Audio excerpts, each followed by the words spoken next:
YSR Congress party కార్యకర్త గిరి అనే అతని ఇంటి మీద దాడి జరిగితే ఎమ్మెల్యే అక్కడికి వెళ్ళారు విరూపాక్ష. ఆ తరువాత అతన్ని పరామర్శించడానికి వచ్చిన ఎమ్మెల్యే సోదరుడిని కొట్టి చేతులు ఎరగొట్టారు.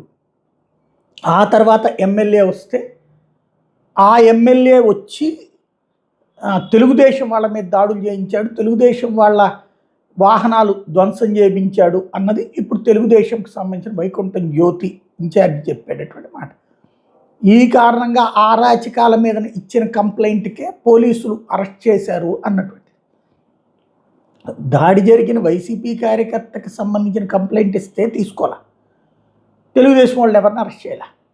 కానీ తెలుగుదేశం వాళ్ళు ఆరోపించారు కాబట్టి వైసీపీ ఎమ్మెల్యేనే తీసుకెళ్ళి బొక్కలో దోస్తారు అర్ధరాత్రి పూట్ల. విచిత్రం ఏంటంటే ఇంట్లో ఉన్నటువంటి సీసీటీవీ ఫుటేజీలు, హార్డ్ డిస్కులు కూడా తీసుకుపోవడం. అంటే ఎటువైపుకి వెళ్తున్నాం మనం? ఇప్పుడు సాయికృష్ణ ఉదంతంలో పోలీస్ స్టేషన్లోని సీసీటీవీలనే మాయం చేసినట్టు ఇక్కడ సీసీటీవీలు మాయం. ఎట్టించి ఎటుకు వెళ్తోంది క్రమంగా వ్యవస్థ? మనం అరాచకాన్ని అద్భుతం కిందన, దౌర్జన్యాన్ని దేశ సేవ కిందన ఏమైనా చూపించాలనుకుంటున్నారా అన్నదే ఇక్కడ తేలాల్సి ఉంది.